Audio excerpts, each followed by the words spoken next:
Yo, what's going on, guys? My name is Polgs, and today I'm going to be teaching you guys how to elevate your game in NHL 25. As most of you guys know, I did win the World Championship last year, so I do know what I'm talking about. But nonetheless, I'm going to be telling you guys the 4 best ways to improve your game and become a better player in NHL 25. And it's pretty much just going to be the way I went from a Div 6 Andy to a professional and to winning a world championship in NHL. Nonetheless, let's hop right into the video, and I hope you guys really enjoy it. Starting off with number 1, guys, watching and learning is the best way to improve your game. There's no secret or anything why pro players or the best players stay the best players every single year. It's because there's a certain meta, the players are really good at playing like it, and they adapt to every single game. But again, they also watch each other and they learn things that other players do and pick up on them and use them in their game as well. When I was 15 years old watching Eki win the first ever world championship back in 2018, I really wanted to win myself. So I really tried my best, and 6 years later, we ended up winning the world championship. But like I just said, there's no secret. Watching and learning is the best way to learn anything in life. You don't just go to school and write tests and you're perfect. You have to watch, learn, and eventually you get the hang of it and you do the best you can. It's kind of the same way with video games. The more you see things, the better you are going to be at those things. If you see somebody cycle the puck and you try and cycle it that way, it's gonna be a lot easier to do it once you've seen it done before. Am I right or wrong? My main point on this, guys, watching Twitch streams, YouTube, whatever it is, and learning from the best players is the best way you're going to improve. I promise you that, because it's what I used to do to become way better at the game myself. I used to stream snipe every single streamer I could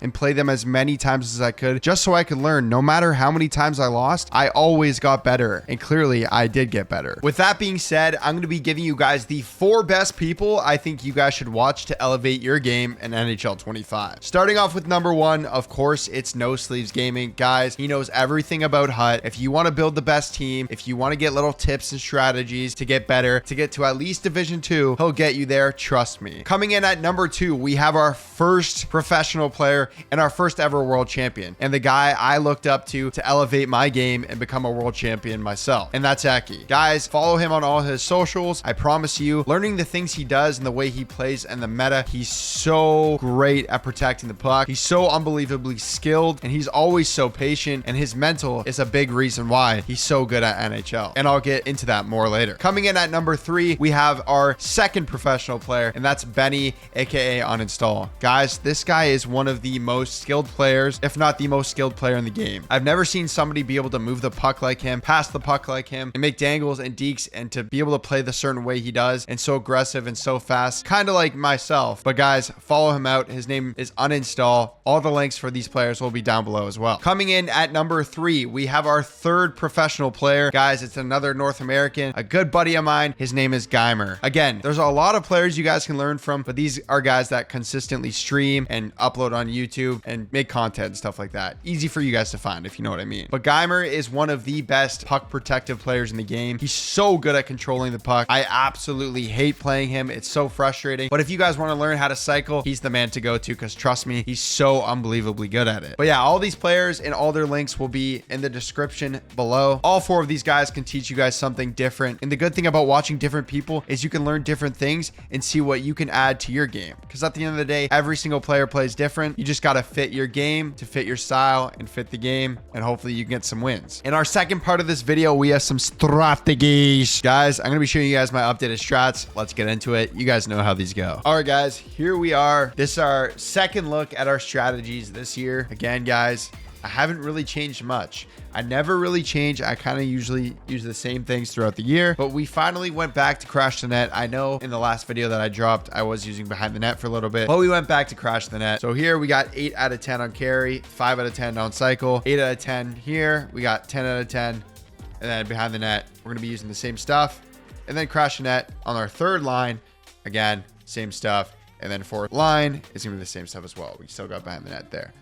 And then if you look at our defense, it's still the same. We got 50-50, 50-50, 50-50. We want to be able to pinch, and we want to be able to hold the line if we need to. Again, 50-50. Choose what you want to do. That's how I think of it. And coming in at our team strategies, we are rocking a 1-2-2 passive. We're rocking a 1-2-2 red. We're rocking a 5.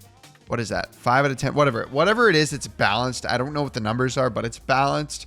And then defensive pressure, we got protect net. Defensive strategy, we're collapsing. We always want to protect that net and collapse, protect the middle of the ice as best as we can to shut down those lanes. And then coming in at our offensive strategies, we got offensive pressure at aggressive, control breakout at strong side slant, quick breakout, stay wide, and that's it for our team strategies. Looking at our power play, guys, I still run an umbrella for PP1, PP2, umbrella again. 4-man power play, we're going to run a 1-3-1, doesn't change much. 4-man power play 2, we got a 1-3-1 again. Guys, doesn't change much like I just said. And then looking at our penalty kill, we got the 1-1-2. Guys, we're going to be bringing Forsberg down to the middle, bringing him all the way down, and we'll have 4 guys in the slot. That's why I run a 1-1-2. Again, 2, we run a 1-1-2. Modano comes all the way down to the slot, protect that middle. PK3, 1-1-2, McDavid all the way down. But I also did mention this in my last video, guys. On your third PK line, absolutely stack them. If you guys need a goal at the end of your game, you guys want to put out your best players on the ice and try and get a goal. McDavid and Nylander are mine, so I get them out there if I need a goal and if I'm ever on penalty kill at the end of the game. And looking at our 3-man penalty kill, line 1, line 2, and line 3, guys, I just run a triangle. There's not much else you can do. Just a triangle will work. But yeah, guys, those are my updated strategies. I hope they help you guys a lot. But nonetheless, let's hop into our third part. Coming in at number 3, we have how to cycle and protect that puck. Guys, protecting the puck and cycling in the offensive zone is one of the biggest reasons you separate a pro player from a casual player. Being able to protect that puck and outweight your opponent and be so patient is a massive way to beat most opponents in NHL 25. Nonetheless, let's hop right into it, and I'm going to show you guys how to cycle a little bit better, and hopefully this helps you guys win some more games as well. All right, guys, here we are. We're going to be loading into our game here. This is against the AI, so I can just show you guys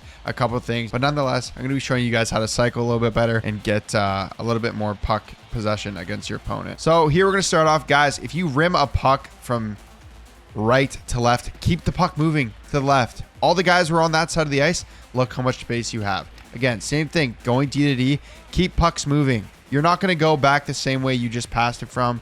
There's going to be more like pressure, right? So if I go here to Sider, I'm not going to look at all the white guys on that side of the ice still.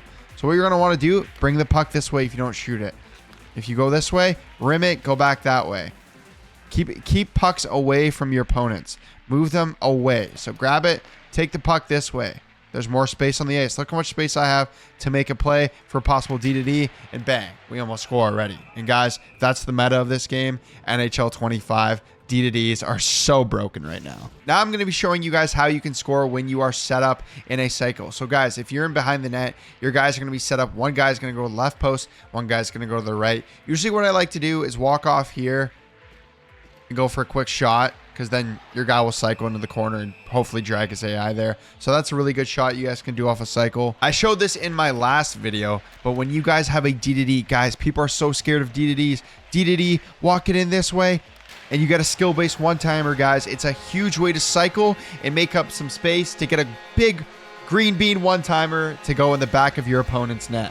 That's a perfect way to cycle in NHL 25. But yeah, guys, cycling is all about moving that puck and creating space where your opponent isn't. Fake this way, go back this way. Just moving the puck, keeping it to the outside, staying patient. At the end of the day, guys, cycling is super easy once you get the hang of it. It's super annoying to play against when you figure out where your AIs are going to be going. You can do little plays like this, give and go plays for quick shot. That's a good shot as well if we get more in tight. But again, once you guys figure out what you're doing and what you want to do on the ice and how you want to play, I promise you it'll be a lot easier to play in NHL 25, and cycling and just winning more games will be a lot easier for you guys, 100%. Nonetheless, that's just a little bit of an introduction on how to cycle in NHL 25, and controlling the puck is a massive way to play mind games with your opponent, get some more wins in NHL 25. I hope that really helps you guys out, but nonetheless, let's hop into part 4 of this video. All right, last but not least, part 4, like I just said, is all about our mental game. Guys, NHL is a massive mental game. Just like I said about cycling, if you outcycle your opponent and you could upset them, make them mad, whatever it is, you get into their head